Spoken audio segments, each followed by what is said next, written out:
आ जाओ चेला सभी लोग, सब चेलवा लोग हमारे आ जाएंगे जल्दी से, फटाफट वीडियो को लाइक शेयर कर देंगे।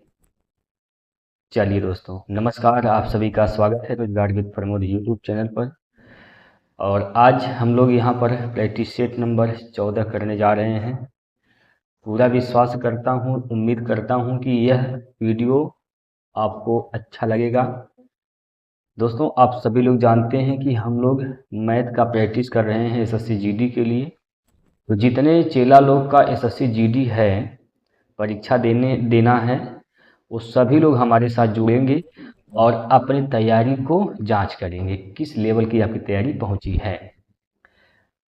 तो आप यहाँ पर हम लोग 20 प्रश्न का प्रैक्टिस करते हैं, क्योंकि आपके पेपर में 20 प्रश्न आने हैं, जो कि हर एक प्रश्न होते हैं दोस्तों प्रीवियस ईयर के। तो आप लोग लास्ट में कमेंट करके बताइएगा कि आप इन 20 प्रश्नों में से कितने प्रश्न अपने मन से बना पाते हैं। और लास्ट में दोस्तों हम आपसे एक प्रश्न पूछेंगे, उसका जवाब आपको कमेंट बॉक्स में देना होगा। और जो कल का हमने प्रश्न पूछा था, आप लोग तो एकदम सवाल अगैबे नहीं करते हैं, बैठते हैं, जैसे पिक्चर चलता है रील देखते हैं उस तरह देखते हैं। भाई ऐसा करेंगे तो कहीं ना कहीं आप नुकसान कर रहे हैं, समय बर्बाद कर रहे हैं। देखिए, आप अगर तैयारी कर रहे हैं तो मेहनत से कर लीजिए, वरना छोड़ दीजिए। ठीक है, अपने साथ में पेपर पेन लेकर बैठिए, जो सवाल यहाँ पर बताया जाता है उसको आप प्रैक्टिस करिए, जो होमवर्क में दिया गया है उसको लगाइए, बताइए। तो कल वाला जो सवाल दिए थे हम, उसका हम सलूशन कराएंगे, और आज जो सवाल देंगे उसका सलूशन कल कराएंगे। तो आप लोग उसका जवाब दीजिए, पहले आप खुद प्रयास करिए दोस्तों। चलिए, पहला क्वेश्चन आपकी स्क्रीन पर लिया गया है, एक बार वीडियो को लाइक शेयर कर देंगे सभी प्यारे साथी। चलिए दोस्तों, पहला प्रश्न आपके स्क्रीन पर दिया गया है, 0.5 पर बार प्लस 0.3 पर बार। तो इसका आंसर क्या होगा? देखिए, ये बार जो लिखा हुआ है यहाँ पर, बार का मतलब क्या होता है, जो संख्या है उसको लिखेंगे, उसके बाद क्या करते हैं, जितनी संख्या बार उतना नीचे 9 लिख देंगे, तो नीचे 9 कर देंगे। प्लस का चिन्ह है तो प्लस लगाएंगे यहाँ पर। फिर यहाँ पर 3 है, एक संख्या बार है, एक थी 9 कर देंगे। हर बराबर अंश जुट जाएगा, तो क्या हो जाएगा, 5 3 8 बटे कितना, 9। 8/9 इसका राइट आंसर हो जाएगा। 8/9 ऑप्शन नंबर 2। क्लियर है? ऑप्शन नंबर 2 इसका राइट आंसर है। समझ में आया कि नहीं आया, एक बार बताएंगे सभी दोस्त। समझ में आया है तो एक बार वाई टाइप कर देंगे जल्दी से। अगर समझ में आ गया है तो एक बार सभी लोग वाई टाइप कर देंगे। और जिनको नहीं समझ में आया है, वीडियो को फिर से देखिए, पीछे करिए तुरंत वीडियो को और देखिए, फिर से समझिए। चलिए आगे चलते हैं, अगला प्रश्न। आप लोग भी सवाल हल करते रहें, और आप क्या करेंगे, हम हमेशा कहते हैं, एक ही बतिया दोहराते हैं कि 30 से 40 सेकंड का समय लगाइए और हल करके बताइए आंसर क्या आ रहा है आपका। मैच करिए, मिलाइए, दोनों का आंसर मिल रहा है नहीं मिल रहा है, हमारा और आपका आंसर मिल गया, सही है। देखिए, अगला प्रश्न दिया गया है यहाँ पर, एक विक्रेता अपने माल को क्रय मूल्य से 30% अधिक मूल्य पर अंकित करता है। ठीक है, यदि वह 30% छूट देता है तो हानि प्रतिशत क्या है? बहुत ही बेहतरीन सा प्रश्न है, और इसमें कैसे इस प्रश्न को हल करना है इस बात को सीखिए। क्या कहा कि एक विक्रेता अपने माल को क्रय मूल्य से 30% अधिक मूल्य पर अंकित करता है। क्रय मूल्य यानी सीपी, सीपी को मान ले रहे हैं, सीपी कितना है, 100 है।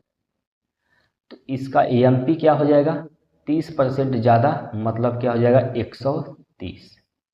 130। अब क्या करता है, वह 30% की छूट देता है। जब छूट देगा तो क्या होगा, वह बेचेगा, यानी विक्रय मूल्य हो जाएगा, सेलिंग प्राइस हो जाएगा, एसपी। इसका 30% छूट मतलब 70 में बिकेगा। 70% का मान निकालना है 130 का, तो 13 7 91, यानी बिकेगा कितने में, 91 में बिकेगा। अब देखिए, 100 का सामान था, बिका कितने में, 91 में। तो कितने का छूट यहाँ से दिया गया, आप बताएंगे, 9 का छूट दिया गया। किस पर छूट दिया जाता है दोस्तों, छूट किस पर दिया जाता है? तो छूट हमेशा मिलता है किस पर? सॉरी, यहाँ पर क्या हुआ है? तो यहाँ पर 100 का सामान कितना बिका है? 91 बिका है। तो कितने का यहाँ नुकसान हुआ है, यानी हानि हुआ है? 9 का। 9 का हानि। हानि किस पे होता है? हमेशा क्रय मूल्य पर होता है। नीचे क्या हो जाएगा? क्रय मूल्य 100 गुना 100 कर देंगे। तो कितना परसेंट की हानि हो जाएगी? यहाँ से 9% की हानि हो जाएगी। 9% की। ऑप्शन में देखिए दोस्तों, ऑप्शन में नहीं दिया गया है, ऑप्शन मिस्टेक है, इस पर ध्यान नहीं देना है। 9% इसका राइट आंसर होगा। ठीक है, 9% इसका राइट आंसर होगा। कोई दिक्कत परेशानी हो तो आप बता सकते हैं। ठीक है भाई, कोई दिक्कत? चलिए तब आगे चलिए, अगला प्रश्न देखिए, प्रश्न नंबर 3। सब लोग वीडियो को शेयर जरूर करेंगे और आप लोग ये कंजूसी करते रहते हैं। ये बताइए, लाइक नहीं करते भैया, इतना मेहनत करते हैं और हर एक सवाल भी बेहतरीन तरीके से समझाने का भी प्रयास करते हैं। तो वीडियो को जरूर लाइक करिए, क्योंकि आपका एक लाइक हमारे लिए मोटिवेशन है, ऊर्जा है दोस्त। तो उस ऊर्जा को बनाए रखने के लिए क्या करना पड़ेगा? लाइक करना पड़ेगा।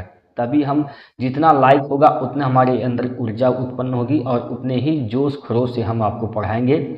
और 20 में 20 का जो हमारा टारगेट है मैथ में, उसको हम आपको दिलवाएंगे। कैसे दिलवाएंगे भैया? मेहनत करना पड़ेगा, डेली जुड़ना पड़ेगा। ठीक है, चलिए अगला प्रश्न है। एक परीक्षा में नवीन को 21% अंक प्राप्त हुए और वह 25 अंकों से अनुत्तीर्ण हो गया, यानी फेल हो गया। देखिए, वह 21% अंक पाया है। कितना परसेंट पाया है? 21% अंक नवीन पाया है। फेल कितने से हो गया? तो 25 अंक से फेल हो गया। अगर ये 25 अंक पा जाता तो वह पास हो जाता। ये पास हो गया। फिर आगे कहा, यदि उसे 46% अंक मिलते, कितना मिलता? 46% अंक उसको मिलता। 46% अंक उसको मिलता तो 5 अंकों से अनुत्तीर्ण हो जाता। तो कितने अंक से अनुत्तीर्ण होता? 5 अंक से। तो अगर इसमें 5 अंक वह अनुत्तीर्ण मतलब फेल हो जाता, तो 5 अंक पा जाता तो क्या हो जाता? पास हो जाता। अब देखिए, ये पास वाले अंक और ये भी क्या है? पास वाले अंक। ये दोनों पास वाले अंक क्या हो जाएंगे? बराबर हो जाएंगे। बराबर कर दिए। अब घटा दीजिए, यहाँ से 46 में से 21 घटा दीजिए, क्या बचेगा? यहाँ से घटाएंगे आप तो 5 2 25 हो जाएगा। 25% और बराबर, इसको उधर लेकर जाएंगे तो 25 में से 5 घटाएंगे तो बचेगा 20। तो क्या पूछा है आपसे? परीक्षा के अधिकतम अंक कितने हैं? 25% का मान 20 है। अधिकतम अंक कितने होते हैं? 100%। तो इसको आपको बनाना है 100, तो 4 से गुना कर देंगे इधर और 4 से गुना कर देंगे इधर, तो 20 चौको 80। परीक्षा के अधिकतम अंक कितने हैं? 80 अंक हैं। ऑप्शन नंबर 4 इसका सही आंसर है चला। 4 ऑप्शन जो 80 दिया गया है चला, ये इसका सही आंसर हो जाएगा। कोई दिक्कत समस्या है तो बता सकते हैं। ठीक है, चलिए अगला प्रश्न। अगला प्रश्न जो कि प्रश्न नंबर 4 है आपके स्क्रीन पर। आइए बताइए, इस प्रश्न का बिल्कुल सही आंसर कितना होगा? सबसे पहले दोस्त आप क्या करिए, इस सवाल को हल करिए। 30 से 40 सेकंड का टाइम आपको लेना है और इतने ही समय में आपको सवाल को क्या कर देना है चला, एकदम से हल करके आंसर लिख देना है। चलिए बताइए क्या होगा इसका सही जवाब। इस प्रश्न में कहा गया कि अंकित मूल्य का 1/4 विक्रय मूल्य के 2/3 के बराबर है। अंकित मूल्य बोले तो मार्क प्राइस MP, इसका 1/4 ये किसके बराबर है? तो ये बराबर है दोस्त किसके? SP यानी विक्रय मूल्य के 2/3 के, 2/3 के। ठीक है, देखिए 3 का गुणा कर देंगे तो क्या हो जाएगा? यहाँ से 3 MP बराबर में 4 दूनी 8 ESP।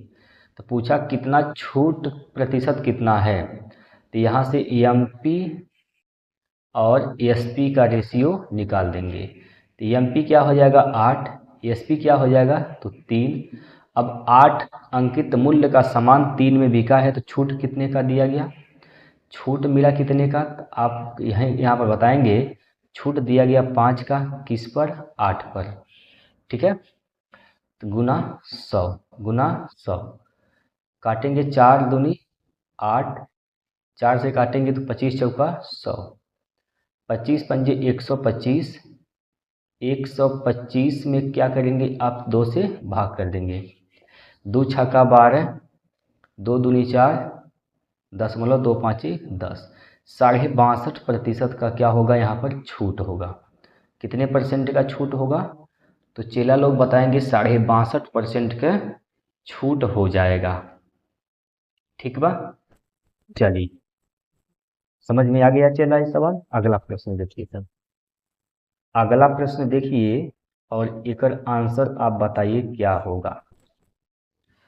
चलिए भैया बताइए सही से आंसर क्या होगा इस प्रश्न का।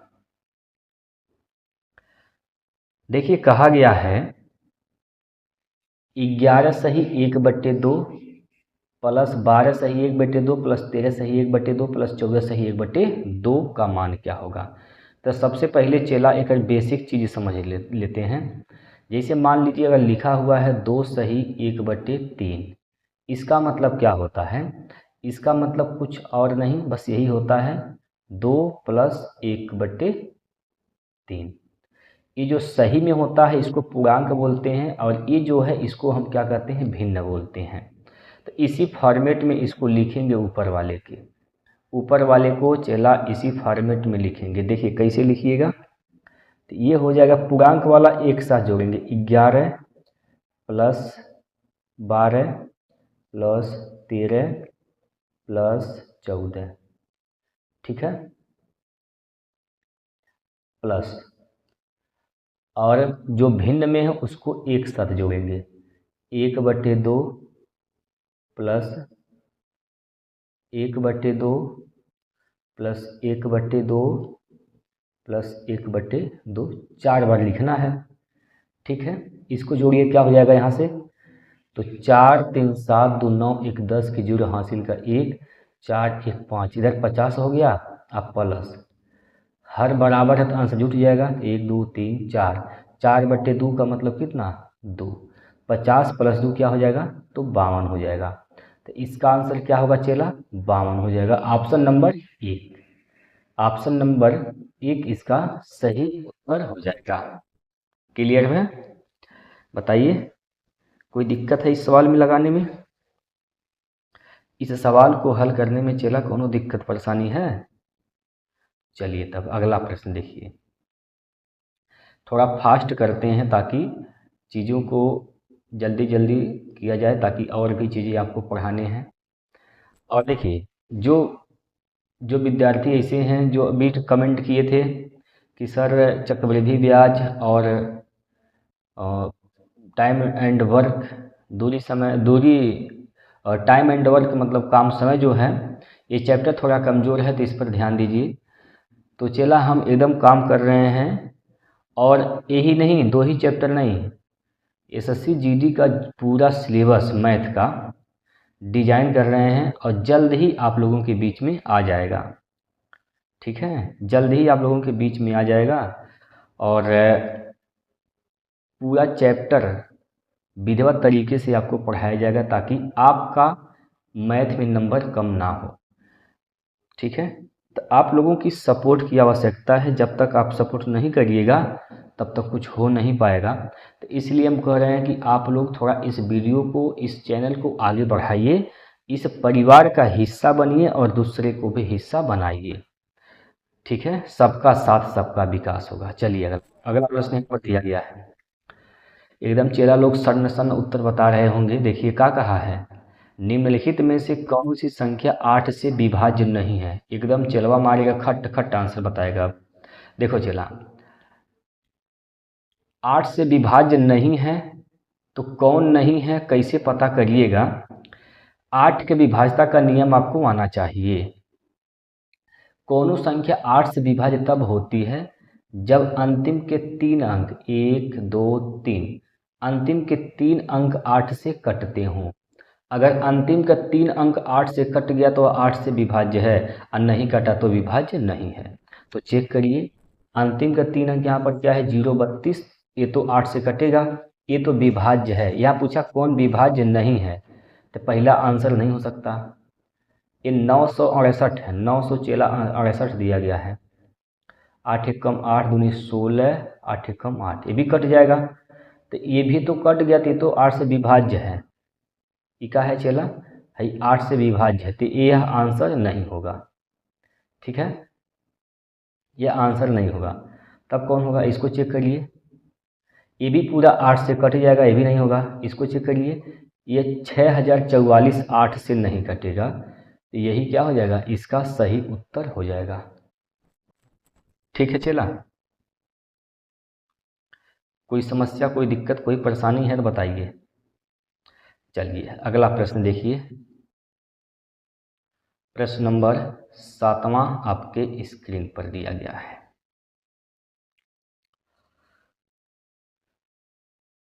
क्या कहा गया, पंकज ने 2 बाइक खरीदी। पहली बाइक 24,000 रुपये में और दूसरी बाइक 20,000 रुपये में ये खरीदा है।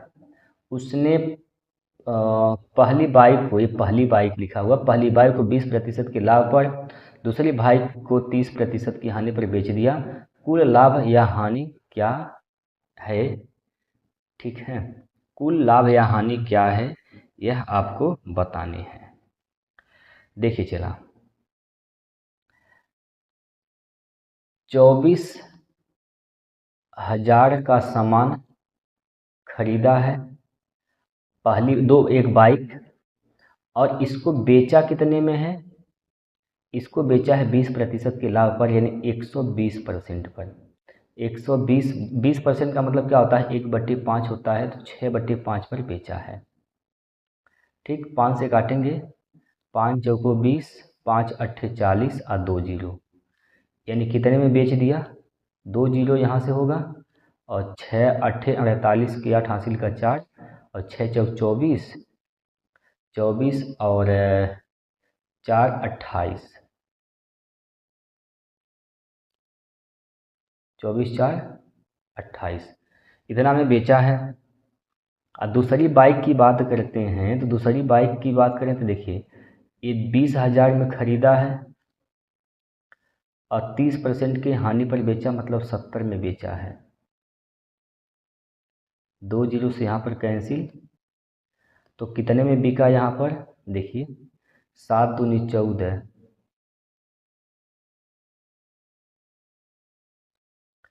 7 दूनी 14, और यहाँ से क्या हो जाएगा, 7 दूनी 14,000, 14,000 में यहाँ पर बिका है।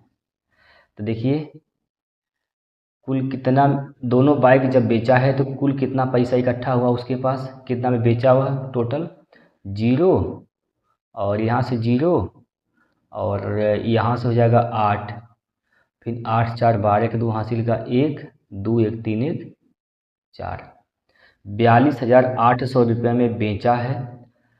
तो खरीदा कितने में कुल, 24 और 20, 44,000 में, 44,000 में खरीदा है, 42,800 में बेचा है, तो कितने का नुकसान हो गया भाई, 44,000 में 2 बाइक खरीदा है और 42,800 में 2 बाइक बेचा है, कितने का नुकसान हुआ, 0 0 और 2, यहाँ 9 में से 2 गया तो 7, क्या गलती हो गया भैया, यहाँ पर देखिए 0 0 और 10 में से 8 गया तो बचेगा 2, सॉरी 10 में से 8 गया तो 2 बचेगा, और यहाँ से क्या हो जाएगा, और 3 में से 2 गया तो 1 बचेगा, यहाँ पर 1 हो जाएगा। 12,000 का नुकसान हुआ उसको, कितने के नुकसान हो गया, तो 12,000 का नुकसान यानी हानि हुआ है। तो ऑप्शन नंबर कौन सा सही होगा, दूसरा विकल्प इसका राइट आंसर हो जाएगा। क्लियर है? कोई दिक्कत परेशानी हो तो बताइए दोस्तों, कोई दिक्कत हो तो बताइए। आगे चलते हैं, अगला प्रश्न लेते हैं आपकी स्क्रीन पर, चलिएगा। अब यहाँ से देखेंगे, चला 8वां प्रश्न यहाँ पर दिया गया है। 8वां प्रश्न दिया गया है यहाँ पर, विक्रय मूल्य और क्रय मूल्य का अनुपात 7 संबंधी 11 है। भाई विक्रय मूल्य क्या है? 7, यानी ASP क्या है? 7। क्रय मूल्य क्या है? 11 है। खरीदा 11 में, बेचा 7 में, तो कितने की हानि हो गई? 4 की हानि। किस पर? 11 पर। गुना में 100, गुना में क्या हो जाएगा? 100 हो जाएगा। 1/11 का मतलब क्या होता है? 1/11, 1/11 का मतलब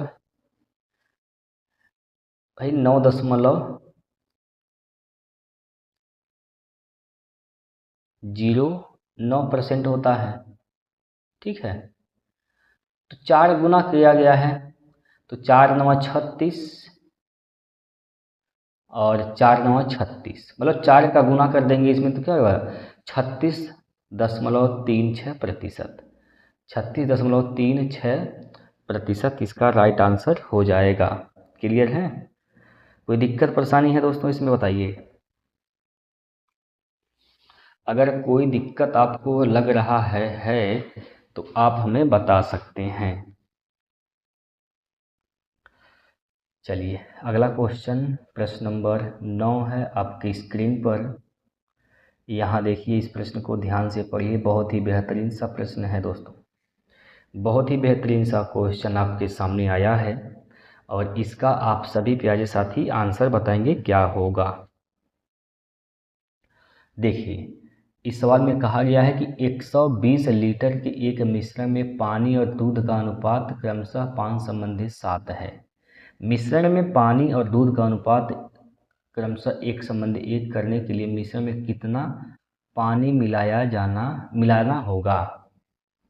पानी मिलाने की बात कर रहा है, तो देखिए पहले इसमें क्या चीज़ है, यहाँ पर क्या है? दूध है, पानी है, मतलब पानी है, वाटर है, और क्या है? मिल्क है। पानी कितना है इसमें? 5 अनुपात।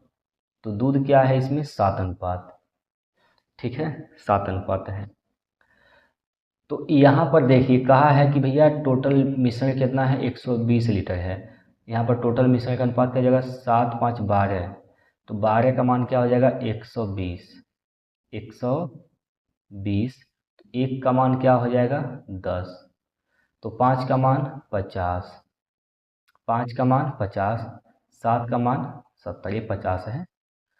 तो कहा है कि 1:1 करने के लिए मिश्रण में कितना पानी मिलाना होगा। भाई पानी 50 है, दूध कितना है? 70 है, तो 70, इस पानी को बनाने के लिए हमें कितना इसमें पानी मिलाना पड़ेगा? 20 लीटर।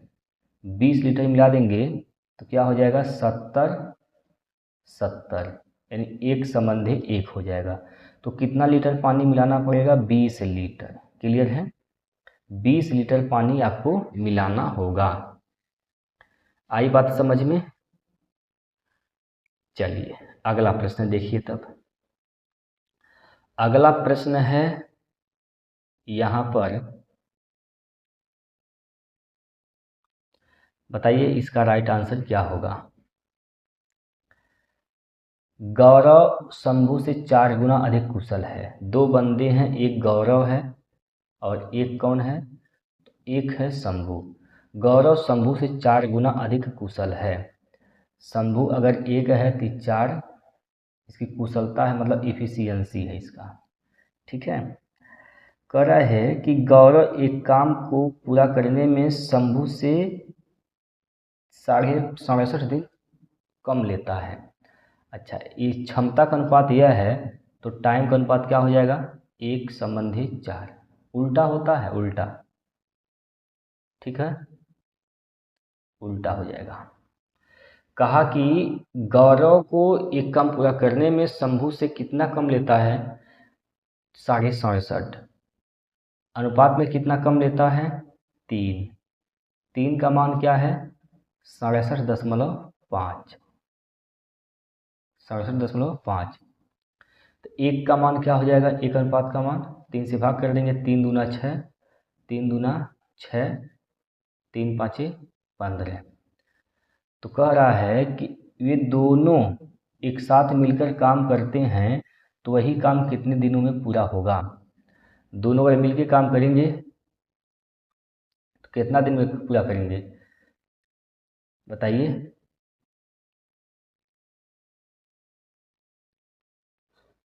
देखिए यहाँ पर 1 अनुपात का मान 22.5 है, तो 1 अनुपात का मान 22.5 यानी गौरव जो है 22.5 दिन में पूरा कर सकता है अकेले, ठीक है। और वहीं ये गौरव की है। लेकिन अगर वहीं बात करें हम शंभू की, तो शंभू उस काम में को 4 अनुपात में करता है। 1 अनुपात का मान 22.5, तो 4 का मान क्या जाएगा, 4 पंजे 20 की 0 हासिल 2, और 4 दूनी 8 2 10 की 0 हासिल 1, 4 दूनी 8 और 1 90, ठीक है। इसको क्या करिए, दशमलव हटाइए, नीचे क्या कर देंगे 10 कर देंगे, ख़त्म, ठीक है। चलिए इसको काट के छोटा कर सकते हैं। इसको आप क्या करिए 5 से काट दीजिए, 5 से काटेंगे 5 दूनी 10 और 5 चौको 20, 5 पचे 25। आपको क्या करना है 90 और 45 का ले लेना है लसा। तो क्या हो जाएगा इसका लसा 90 होगा, 90 लसा हो जाएगा। 45 से भाग देंगे 90 में तो 2 बार जाएगा, ये जो 2 है 2 का गुना कर देंगे क्योंकि 45/2 है चेला, तो 45 गुना 90, ठीक है। 45 से भाग देंगे 90 में 2 बार जाएगा, 2 का गुना 2 में करेंगे 4, तो हम कह सकते हैं कि जो गौरव जो है उसकी क्षमता क्या है 4 अनुपात है, ठीक है। इसकी क्या हो जाएगी 1। अगर दोनों मिलके काम करते हैं 90 काम को 4 1 5 की क्षमता से, तो कितना दिन में समाप्त हो जाएगा काम 18 दिन में, 18 दिन में, ठीक है। 18 दिन में काम को क्या कर सकते हैं, तो ये दोनों लोग काम को समाप्त कर सकते हैं, ठीक है भाई। कोई दिक्कत परेशानी है तो बताइए, बताइए दोस्तों, कोई दिक्कत है, कोई दिक्कत नहीं है तो आगे चलिए अगला प्रश्न देखिए। अगला प्रश्न है यहाँ पर प्रश्न नंबर 11वां। देखिए क्या कहा गया इस प्रश्न में, 17,600 रुपये को राजा राम और मोहन के बीच क्रमशः 6 7 9 के अनुपात में बांटा जाता है, इसमें मोहन का हिस्सा बताइए। भैया राजा राम मोहन, मोहन का अनुपात क्या है, तो मोहन का अनुपात आप देख रहे हैं 9 है, तो ऑप्शन भी वही सही होगा जो 9 से कटता हो। जो ऑप्शन 9 से कटता हो वही इसका सही आंसर होगा। एक ही ऑप्शन 9 से कटने वाला है, ऑप्शन नंबर 2, ठीक है। इसको लगाने की आवश्यकता भी नहीं था। बात समझ में आया कि नहीं आया। जैसे देखिए अगर हम कह दें कि भाई 5 गुना 13, 13 पंजे क्या होता है 65 होता है।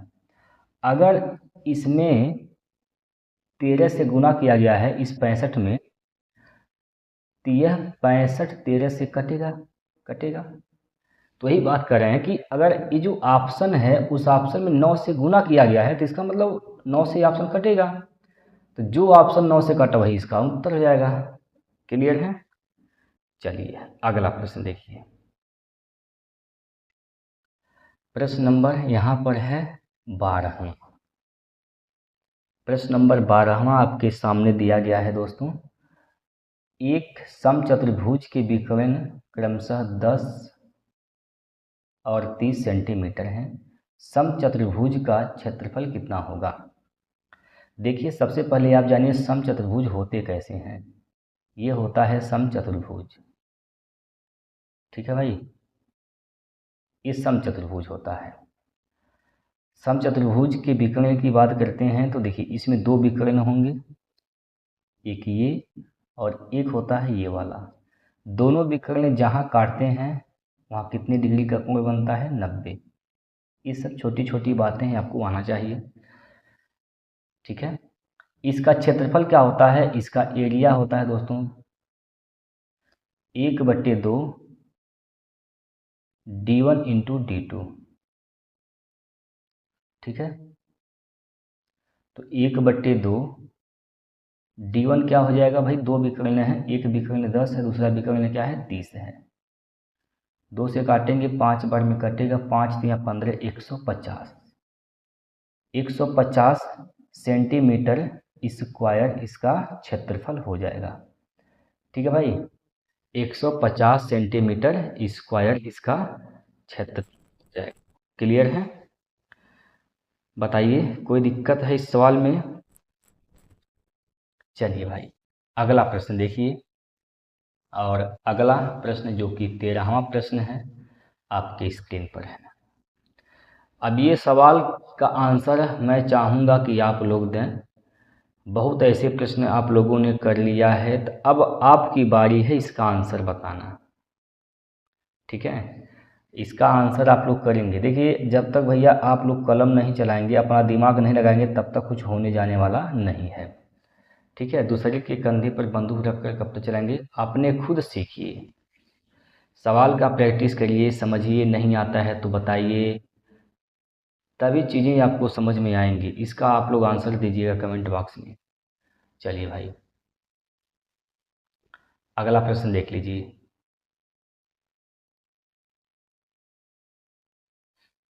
अगला प्रश्न यहाँ पर दिया गया है, 3 संख्याओं x, y और z का औसत 54 है। x, y और z की औसत से 10 अधिक है। y z की औसत से 12 अधिक है। तो x और z के बीच अंतर कितना होगा? बहुत ही लाजवाब प्रश्न है दोस्तों। एक बार प्रयास करेंगे, आप सभी लोग आंसर देंगे कमेंट बॉक्स में, क्या होगा इसका सही उत्तर। और जब ही हम लोग कल अगला वीडियो लेकर आएंगे हम, तो इस सवाल को याद रख लीजिए, 14वां क्वेश्चन आपके सामने रखेंगे लास्ट में, ठीक है।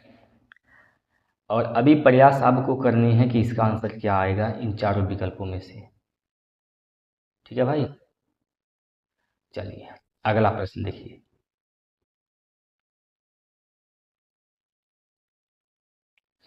अगला प्रश्न आपके सामने दिया गया है, यदि P Q से 15% कम है तो Q P से कितने प्रतिशत अधिक है? देखिए एक P है, एक कौन है Q है। 15% का मतलब होता है 3/5, सॉरी 3/20, 3/20। अगर अगर दोस्त यहाँ पर Q की बात करें, Q 20 है तो 3 कम है कौन? P, ये कितना हो जाएगा 17। तो क्यू पी से कितना ज़्यादा है? 3 ज़्यादा है, किससे? 17 से, गुना में 100। तो यहाँ से हो जाएगा 300 बटे में 17, 17 एक कम 17 और 13 बचेगा, ठीक है। 130 हो जाएगा। 17 आठे, अगर 8 बार करते हैं तो 8 7 56 हासिल का 5, 8 5 13, नहीं 8 बार नहीं जाएगा, 7 बार जाएगा, 7 बार, यानी 7 बार जाएगा। तो 7 7 49 के 9 हासिल का 4 और 7 4 11, घटाइएगा तो क्या बचेगा? 1 11 बचेगा। मतलब 17 दशमलव कुछ इसका राइट आंसर होगा, 17 दशमलव कुछ आएगा, ठीक है। तो 17 दशमलव कुछ मतलब 64 दिया गया है किसमें? ऑप्शन नंबर 4 में, ठीक है भाई। चौथा विकल्प इसका सही उत्तर है। चलिए अगला प्रश्न देखिए। अगला प्रश्न जो कि प्रश्न नंबर कौन सा है चला, तो यहाँ पर 16वां प्रश्न आपके सामने है। बताइए 16वें प्रश्न का उत्तर क्या होगा? 16वें प्रश्न का उत्तर क्या होगा दोस्तों, बताइए। अविनाश विपिन से 11 गुना तेजी से मशीन बना सकता है। एक अविनाश है और एक कौन है? विपिन है। विपिन से 11 गुना, विपिन का अगर क्षमता 1 है तो इसकी क्षमता क्या हो जाएगी, 11 हो जाएगी। और मशीन बनाने में उसे विपिन से 100 दिन कम लगते हैं, यह इसकी इफिशियंसी क्षमता है। तो समय क्या हो जाएगा, यहाँ से देखिए उल्टा होता है क्षमता का समय, 1 संबंधी 11 हो जाएगा। क्लियर बात। विपिन से कितना दिन कम लगता है, विपिन से देखिए कितना दिन कम लगता है, 10 दिन। 10 अनुपात कम लगता है, 10 अनुपात का मान ही दे रखा है, कितना कितना दिया है भैया, 100 दिया है। तो 1 अनुपात का मान क्या हो जाएगा, 1 अनुपात का मान 10 हो जाएगा। ठीक है, 1 अनुपात का मान 10। तो अविनाश और विपिन अकेले अकेले तौर पर कितने दिनों में मशीन बना सकते हैं। तो अविनाश बना सकता है 1 का मान 10, अविनाश 10 दिन में बना सकता है, और विपिन 11 बहे हम 110, 110 दिन में विपिन बना सकता है। तो किस विकल्प में है, 10 और 110, ऑप्शन नंबर 4 में है। चौथा इसका राइट आंसर विकल्प है। ठीक है, चौथा विकल्प प्रश्न यहाँ पर दोस्तों इसका सही उत्तर है। एक बार सभी दोस्त बताएंगे क्या इस सवाल में आपको कोई दिक्कत है का। चलिए अगला क्वेश्चन, अगला प्रश्न है 17वां नंबर प्रश्न है दोस्तों, यहाँ पर आपके सामने 72,000 रुपये मूलधन पर 3 वर्ष के लिए 16% वार्षिक दर से चक्रवृद्धि ब्याज कितना होगा। क्या बताना है, चक्रवृद्धि ब्याज बतानी है। ठीक है भाई, ब्याज कैसे लगता है, वार्षिक रूप से संयोजित है। देखिएगा 16% की बात करें तो 16% का मतलब क्या होता है दोस्तों, 16% का मतलब होता है 4 चौको 16 यानी 4/25, 4/25। मतलब अगर मूलधन 25 है तो 4 ब्याज 29 हो गया।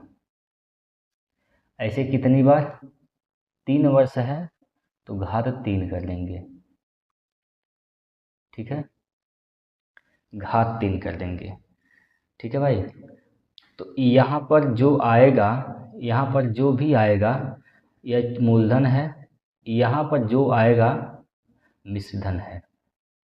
तो मूलधन का मान दिया रहेगा 72,000, तो यहाँ पर अंतर निकालेंगे, चक्रवृद्धि ब्याज हो जाएगा और उसी का मान आपको बताने हैं। तो इसका मान आप लोग बताएंगे जरा क्या होगा,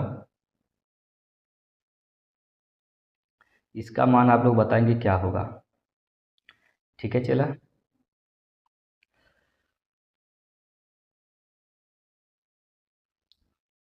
चलिए अगला प्रश्न देखिए,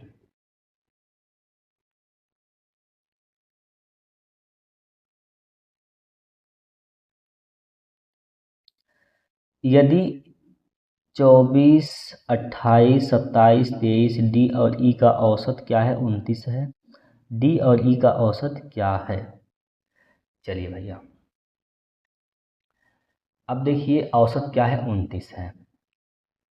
तो इसको आप इसमें डेविएशन मेथड लगा देंगे, औसत से तुलना कर लीजिए, यह 24 कितना कम है, तो कम है तो माइनस लगाएंगे कितना, 5। 28 कितना कम है, -1 कम है। ठीक है, -1 कम है दोस्तों। ठीक है भाई, या फिर आप ऐसे ही हल कर दीजिए, कोई दिक्कत की बात नहीं है। औसत बराबर होता है कुल आंकड़ों का योग बटे कुल आंकड़ों की संख्या। तो इसका आप योग कर दीजिए, सबको जोड़िए, क्या हो जाएगा यहाँ से, तो 7 3 10 और 8 4 12, 10 22 के 2 हासिल का 2 और 2 2 4 2 6 2 8 2 10, 102 यहाँ से हो गया। अब प्लस डी प्लस ई हो जाएगा। ठीक है, बराबर कितनी संख्या है कुल, 1 2 3 4 5 6 है। 29 में 6 का गुना, 6 9 54, 6 9 54 के 4 हासिल का 5, 6 दूनी 12, 12 5 17। तो डी प्लस ई का मान क्या हो जाएगा, डी प्लस ई का मान क्या हो जाएगा, 102 घटेगा तो बचेगा यहाँ पर क्या, यहाँ से बचेगा 2, 7, 72 बचेगा। ये तो डी और ई का योगफल आ गया, औसत पूछा है तो 2 से भाग कर देंगे, 36 हो जाएगा, 36। तो 36 इसका राइट आंसर है, ऑप्शन नंबर 2। ठीक है भाई, कोई दिक्कत है आपको इसमें? चलिए तो आगे चलिए, अगला प्रश्न है। अगला प्रश्न जो कि प्रश्न नंबर 19 है आपके सामने। चलिए दोस्तों बताइए इसका सही जवाब क्या होगा। आप सभी प्यारे साथी बताएंगे इसका उत्तर क्या होगा। देखिए कहा गया है कि साधारण ब्याज पर एक निश्चित धनराशि 2.5 वर्ष में 1060 रुपये और 1 वर्ष में 1000 हो जाती है तो वार्षिक ब्याज दर कितनी है। साधारण ब्याज पर निश्चित धनराशि 2.5 वर्ष में कितना हो जाता है, 2.5 साल में कितना हो जाता है दोस्तों, तो ये 2.5 साल में 1060 रुपये हो जाती है और 1 साल में क्या हो जाता है, 1000 रुपये हो जाती है। तो वार्षिक ब्याज की दर बतानी है आपको, वार्षिक ब्याज की दर बतानी है। देखिए 1 साल में कितना होता है, यहाँ पर 1 साल में कितना हो जाता है, तो 1 साल में 1000 हो जाता है और 2.5 साल में कितना हो जाता है, तो 2.5 साल में यहाँ पर हो जाता है कितना, 1060। ठीक है, 1060 हो जाता है। ठीक है भाई, तो यहाँ से आप क्या करिए, घटा कर निकाल दीजिए, इसका अंतर क्या हो जाएगा, 1.5 साल। 1.5 साल में कितना होता है यहाँ पर, इसको घटाइए क्या हो जाएगा भैया, 60 हो जाएगा। इसको हटाएंगे, दशमलव जीरो इधर पड़ जाएगा, 15 चौको 60। 1 वर्ष में कितना यहाँ पर मिलता है ब्याज, 40 रुपया। ठीक है, तो 1 वर्ष में कितना हो जाता है, 1000। तो मूलधन क्या हो जाएगा, 1000 में से 40 घटाएंगे तो 960 हो जाएगा। मूलधन 960 किस पर, 1000 पर, गुना में, सॉरी दोस्तों, मूलधन 960 हो गया। यहाँ पर हमें क्या बताना है, हमसे पूछा गया है ब्याज, मूलधन क्या है, तो मूलधन तो यहाँ पर 960 रुपया है। रेट पूछा गया है, दर पूछा गया है, कैसे निकालिएगा भाई, ब्याज कितना है 1 साल का 40, मूलधन क्या है 960, गुना में 100, गुना में 100 हो जाएगा। इससे कैंसिल, 2 से काटेंगे, 2 चौको 8 और 2 अट्ठे 16, 2 बार में 2 से काटेंगे, 2 दूनी 4, 2 चौको 8, और इसको छोटा कर सकते हैं हम 4 से काट के, 4 छक 24, 4 से काटेंगे तो 25 बार में ये कट जाएगा। और भी छोटा कर सकते हैं इसको आराम से, देखिए 6 चौको 24, 6 चौको 24, 1 बचेगा, दशमलव लगाएंगे और हो जाएगा 10, 6 को 6, बचेगा कितना, 4 बचेगा, हो जाएगा 40, 6 छवा के 36, यानी 4 दोस्तों 16 आ रहा है, 36, फिर 4 बचेगा, 6 छवा 36। तो इसका जब 6 आ रहा है तो यहाँ पर 7 कर देंगे हम, 7 हो जाता है, जब 5 से ज़्यादा होता है तो 1 जोड़ देते हैं, तो 4.17 हो जाएगा इसका right answer, option number 3। Clear भाई, ऑप्शन नंबर 3 इसका राइट आंसर है। ठीक है, चलिए अगला प्रश्न लेते हैं। अगला क्वेश्चन क्या दिया गया है यहाँ पर, एक निश्चित दूरी एक निश्चित चाल से तय की जाती है, यदि इस दूरी को दोगुनी दूरी इस दूरी की दोगुनी दूरी 6 गुना समय में तय की जाती है तो दोनों चालों का अनुपात बताइए। आप जानते हैं चाल बराबर क्या होता है, स्पीड बराबर क्या होता है, डिस्टेंस अपॉन टाइम होता है। डिस्टेंस अपॉन टाइम होता है। ठीक है भाई, डिस्टेंस अपॉन टाइम होता है। तो यहाँ से एक स्पीड तो यहाँ से आ गया। मान लेते हैं दूरी d है, टाइम t है, ठीक है। यह S1 मान लेते हैं। S2 क्या हो जाएगा इसका,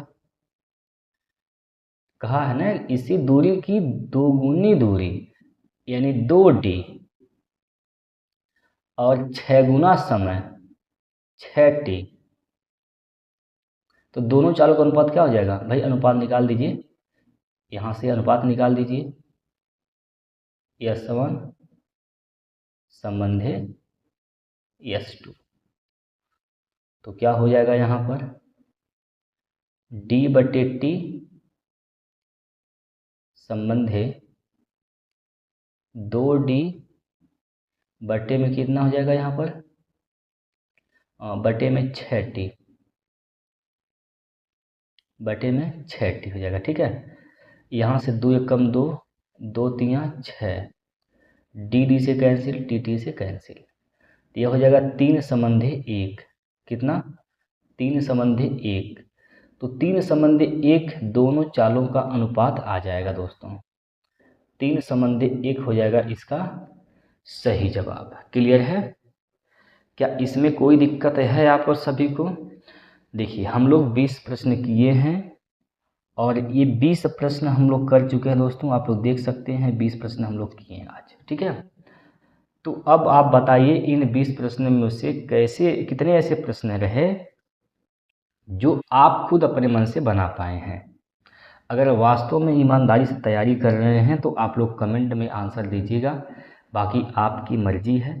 वीडियो अच्छा लग रहा हो, समझ में सवाल आ रहे हों तो इसको लाइक करके अपने मित्रों के साथ शेयर जरूर करिएगा। ये तो 20 प्रश्न हो गए। अब हम बात करते हैं जो कल हमने सवाल आपको दिया था। देखिएगा, ये कल वाला सवाल है। ये कल का सवाल है, क्या बोला गया इस सवाल में, किसी दूध वाले की एक टंकी में 75 लीटर तथा दूसरी टंकी में 45 लीटर दूध है। उस बड़े से बड़े बर्तन की माप क्या होगी जो दोनों टंकियों को दूध को पूरा पूरा माप सके। तो जब बड़े से बड़े बर्तन की बात करता है तो इस कंडीशन में याद रखिएगा दोस्तों, इस कंडीशन में हमेशा मौसा निकाला जाता है। तो 75 और 45 का निकाल देना है आपको HCF। तो क्या हो जाएगा 15 5 15 3, यानी 15 इसका मौसा हो जाएगा। 15 मौसा होगा दोस्तों। 15 इसको किस ऑप्शन में है, ऑप्शन नंबर सी में दिया गया है, तो सी विकल्प इसका सही उत्तर हो जाएगा। इक्कल वाला प्रश्न था, आप लोगों का आंसर आया था कि नहीं आया था हमें कुछ आइडिया नहीं है, कुछ नहीं पता है, क्योंकि आप लोगों ने इसका जवाब नहीं दिया। अगला प्रश्न लेते हैं, देखते हैं आप लोग इसका जवाब दे पाते हैं कि नहीं दे पाते हैं, और इसमें आप ज़रूर गलती कर देंगे। ठीक है, इसमें आप ज़रूर गलती कर देंगे, तो इसका जवाब आप सभी दोस्त कमेंट बॉक्स में दीजिएगा। ठीक है भाई, कमेंट बॉक्स में आपको आंसर करने होते हैं। तो अब बताइए इसमें कोई दिक्कत है, पूरे सेट में आपको कहीं दिक्कत नहीं होनी चाहिए साथियों। और देखिए हम क्या कर रहे हैं, हम चैप्टर वाइज भी पढ़ाने का यहाँ पर डिज़ाइन कर रहे हैं क्वेश्चन का। और रेलवे की बात करें तो रेलवे के लिए जो अभी एग्ज़ाम होने वाला है RPF SI और टेक्नीशियन का, तो इन दोनों का ही हम यहाँ पर मैथ का प्रैक्टिस कराने का प्रयास कर ही रहे हैं। आप लोग देख ही पा रहे हैं, लेकिन प्रॉपर तरीके से नहीं मिल पा रहा है। प्रयास करेंगे कि इसका वीडियो आपको प्रॉपर मिलता रहे प्रैक्टिस का। ठीक है, तो आज के लिए हम इतना ही रखते हैं, बाकी कल फिर लेकर आते हैं एक ज़बरदस्त सेट को लेकर। तो तब तक के लिए जय हिंद, जय भारत।